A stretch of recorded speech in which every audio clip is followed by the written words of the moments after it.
This is why the deepening of the single market is absolutely key in this competitiveness agenda.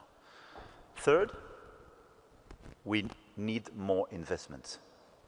If you take AI, healthcare, defense, clean tech, and if you compare the level of investment in the US and in Europe, there is in fact nothing comparable. We are more slow and we invest definitely less. And we need much more public and private investment. This is why we have to reconsider the size of our budget, and we have to provide more flexibilities, as we started to do on defense and security, but to invest much more on these pillars of the growth and our independence, because this is in this decade, everything is being reshaped. If we lose this window of opportunity, we will be out of the game on clean tech, AI, defense and security, and health. This is now we have to invest much more money. But at the same time, we speak about as well private investment. And this is why the Capital Market Union agenda is so important. If we want to be at the right scale and the right speed, definitely we have to keep the savings we do have on our continent. Just imagine, you have much more savings on the European soil than you have in the US side. The problem is that we invest this money in bonds. And for a third of these savings, they go to finance the equities in the US. So the solution is in our hands. We have to flexibilize solvency and Basel as regulations just to be pari passu with the US. When they don't implement for some banks and some sectors, these regulations which are a killer to reallocate part of the savings on the equity and the financing of innovation, just let's resynchronize our system. And we have to build this capital market union to be sure that we allocate these savings in the right geographies and the right sectors. And the final point is we have as well to preserve the level playing field of the European market. And when I spoke about speed, investment, it's part of this level playing field. But just look at what we are doing today. We are the unique place of the world where there is no preference for the local production. You have a Buy American Act, you have a super protected Chinese market, but we are just an open market, which is the only one in the world to implement World Trade Organization's roadmap. And it's not sustainable. And as long as we just increase permanently the level of requirements we have for our companies, our farmers and our industrials, and at the same time we open the market for the products and goods which are produced with much lower standards, this is just a killer for our capacity to produce. And it's not conceived by design in our Europe, because our Europe was conceived, I would say, with an internal perspective. Just create a single market and avoid the distortions between our 27, sometimes 28, different markets. But we never conceived our capacity to protect these markets just to be pari passu with the rest of the world. If we want to deliver the competitiveness agenda, we have to preserve the level playing field of our companies, and we have to learn to protect some categories, to have clearly a Buy European Act and a European preference and a protection of the European contents in the critical areas. And I don't speak just vis-à-vis China, and I don't speak just vis-à-vis this US administration, because a lot of people in Europe refuse just to see what the Inflation Reduction Act decided by a well-known administration. It was at that time President Biden, but it was just a killer for the clean tech in Europe. And it clearly damaged a lot of our value chain and the integration of the value chain between the US and Europe. So we have to be lucid, we have to be much more robust as well, and we have to deliver this competitiveness agenda, which is very important for health, energy and defense.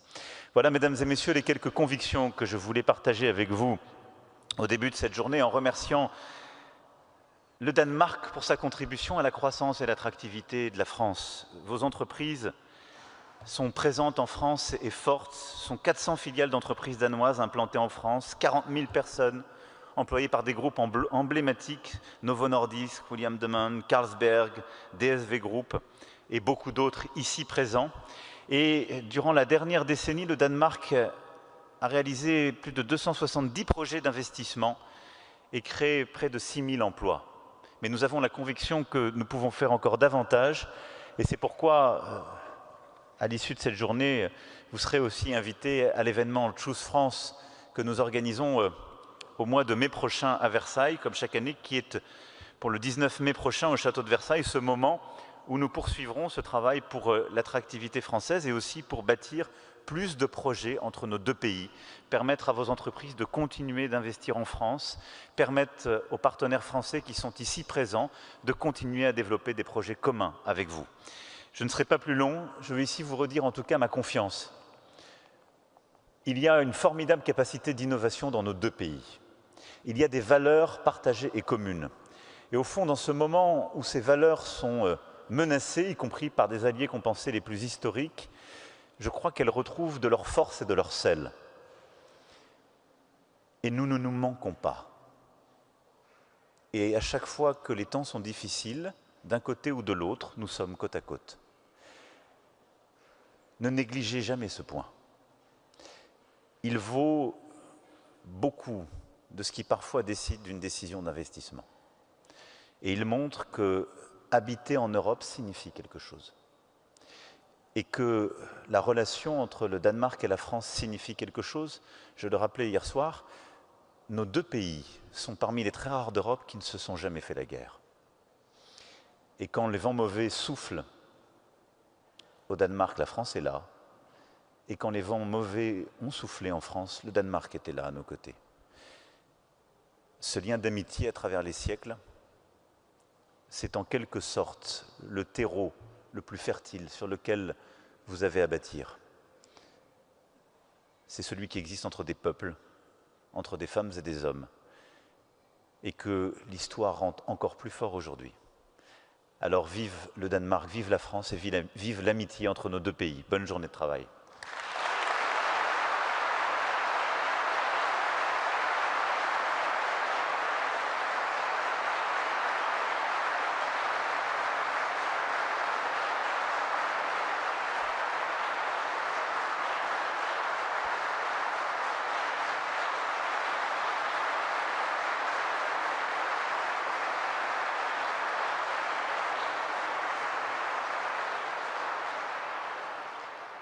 Thank you, Mr. President, for this very insightful and inspiring speech, and for welcoming the business delegation to France. We now move to the signing ceremony, a key moment that signifies our strong relation and reinforces the commitment between our two nations. Today, we will sign two government agreements, a strategic partnership agreement between Denmark and France on enhanced bilateral cooperation, and an agreement between Denmark and France on the delivery of Mistral missiles to the Danish army.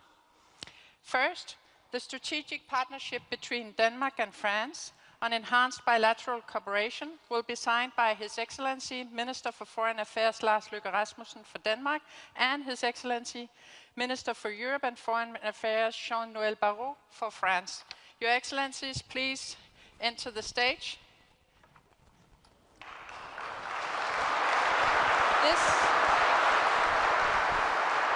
This agreement will elevate the relationship between France and Denmark to a strategic partnership, reinforcing the commitment between our two nations to deepen cooperation in vital areas such as security, defense, climate, health and digitalization. Signature d'un partenariat stratégique entre le gouvernement de la République française et le gouvernement danois pour le renforcement des relations bilatérales. Le signataire pour la partie française est M. Jean-Noël Barrot, ministre de l'Europe et des Affaires étrangères, et le signataire pour la partie danoise est M. Lars Løkke Rasmussen, ministre des Affaires étrangères.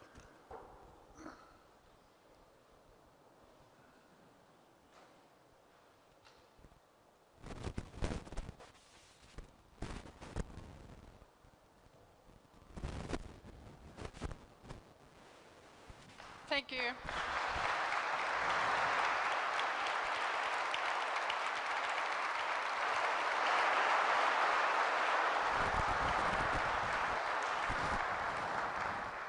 Thank you, Your Excellencies. And we now proceed to the signing of the second government-to-government agreement between Denmark and France on acquisition of military equipment, specifically the delivery of French Mistral missiles to the Danish Army. To sign the agreement, I would like to invite Peter Michael Nielsen, Deputy National Armaments Director for Denmark, and Major General Emmanuel Laporte for France. Please enter the stage.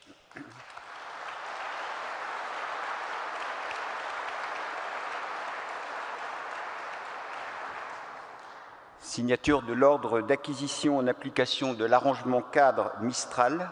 Le signataire pour la partie française est l'ingénieur général de l'armement Emmanuel Laporte, de la Direction générale de l'armement, et le signataire pour la partie danoise est M. Peter Michael Nielsen, directeur adjoint de l'armement national.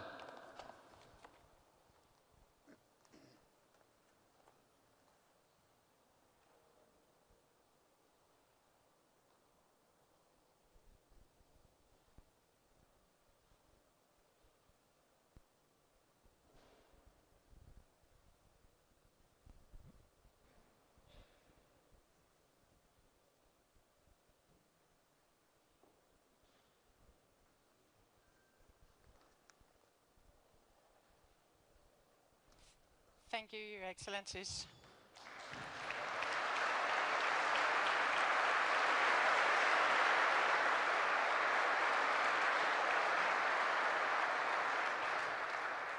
The signing of these agreements marks an important milestone in the relationship between our nations.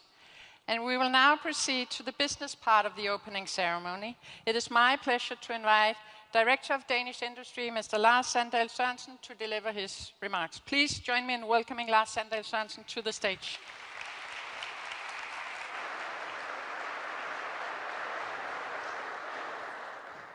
Monsieur le Président, Madame Macron, Your Majesties, Ministers, honored guests, and dear colleagues, it's a true privilege to stand here before you.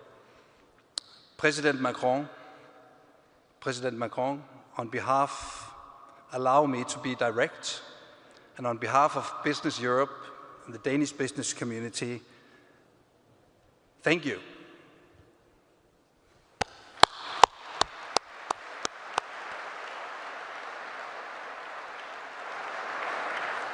Thank you for quickly and swift standing up to the challenge, gathering Europe with your leadership, big countries, small countries. This is a generational challenge. This is a generational opportunity. So thank you so much for pulling us together and pushing forward.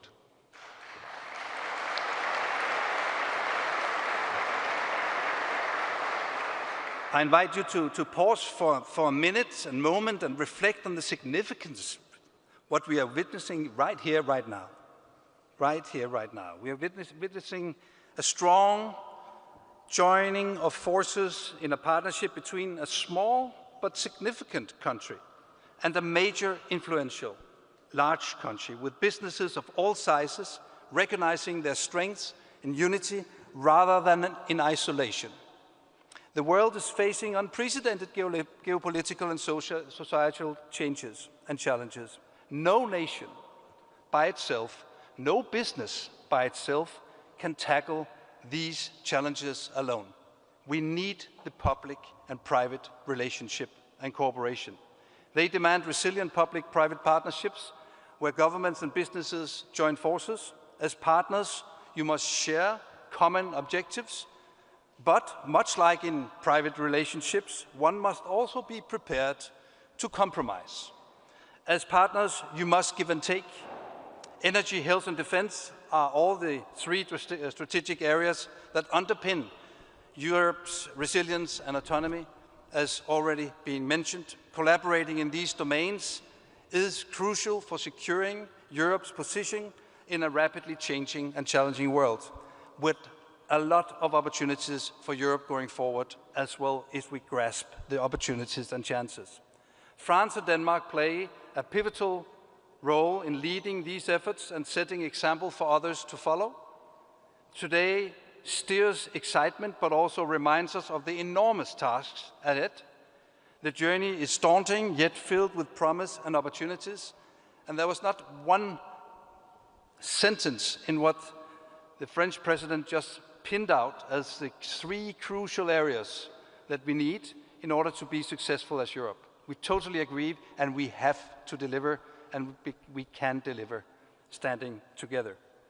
So thank you for putting us in this position in Europe. We have to show it. We have the potential to impact millions of lives across Europe through our committed partnerships.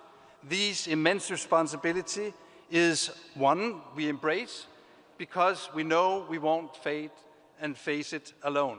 As humans, we find comfort in having support. We are herd animals in a way. That is the essence of partnership, pulling together. We as businesses want to be part of that solution and push forward. This state visit is not just a milestone in our bilateral relations, it's also a call to action, to do. I urge everyone present here and the many others who are gathering with this ambition to seize this opportunity that this partnership between France and Denmark really truly represents. I urge everyone to seize the opportunities to push forward and create steps, real steps, to transform our vision into reality by harnessing our collective strength, by giving some and taking some. Together we can truly create a sustainable, secure and prosperous Europe for the future generations. Thanks for being part of that effort, and thanks for your time.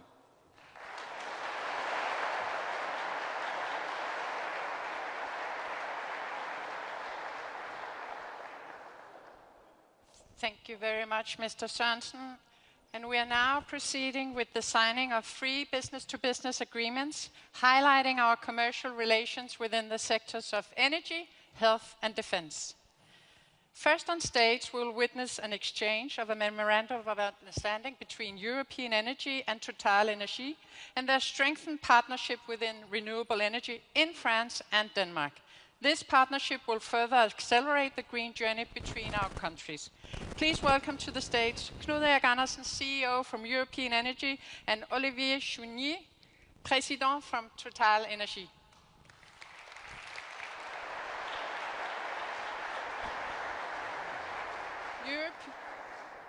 European Energy and TotalEnergies have signed a memorandum of understanding in which the purpose is cooperation on the next offshore wind tender in Denmark, as well as exploring other opportunities on renewable energy.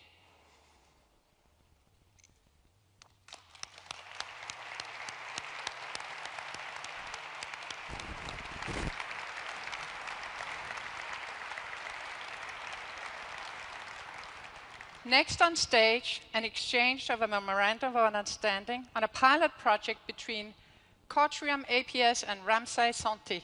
Please welcome to the stage Mr. Philip Jørgensen, CEO, Cortrium APS, and Mr. Jérôme Brice, CEO, Ramsay Santé.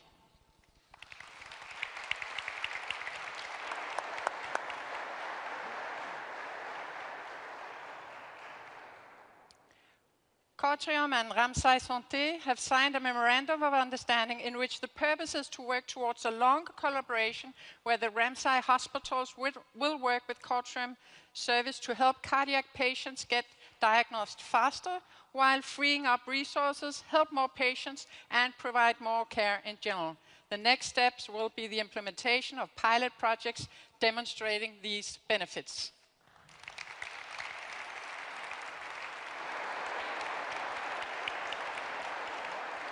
And we have now come to the final agreement. It is an exclusive agreement between Milestones and Wintex. To mark this occasion, I'm pleased to invite Mr. Thomas Jensen, CEO, Milestone System, and Mr. Mathias Hollier, CEO and co-founder of Wintex, to the stage.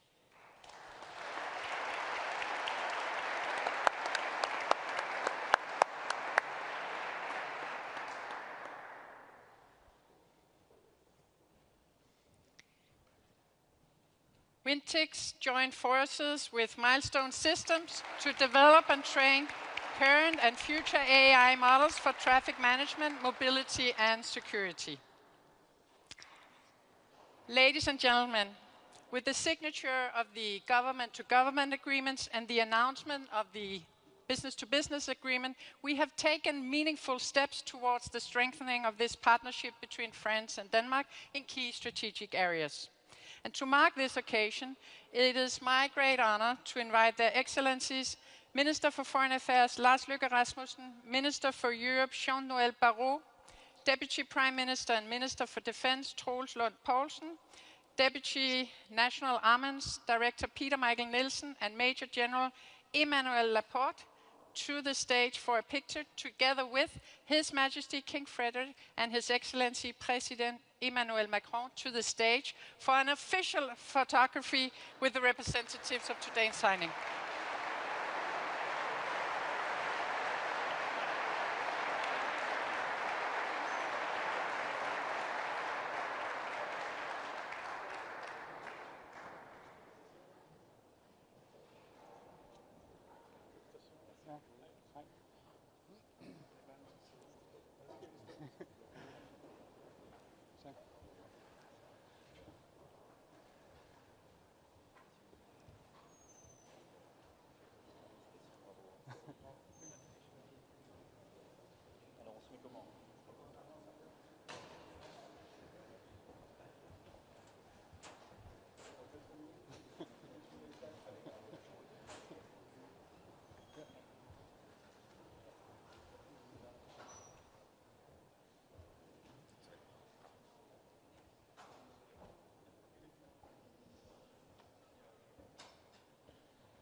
What you've witnessed today are the initial signings of the state visits, with more to follow in the coming days. In total, 12 business agreements covering defense, health and energy, along with 4 government-to-government agreements on culture, health and energy will be signed during this visit.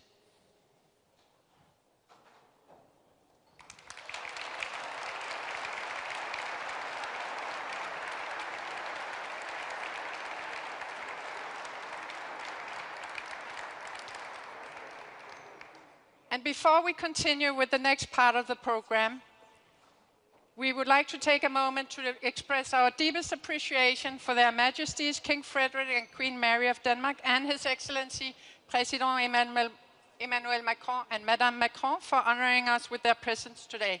As they take leave, may I kindly ask you to rise as we bid farewell. A big merci for your support.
We now turn to the second part of today's program, creating resilience via partnerships, beginning with our first discussion, an essential conversation on Europe's ability to remain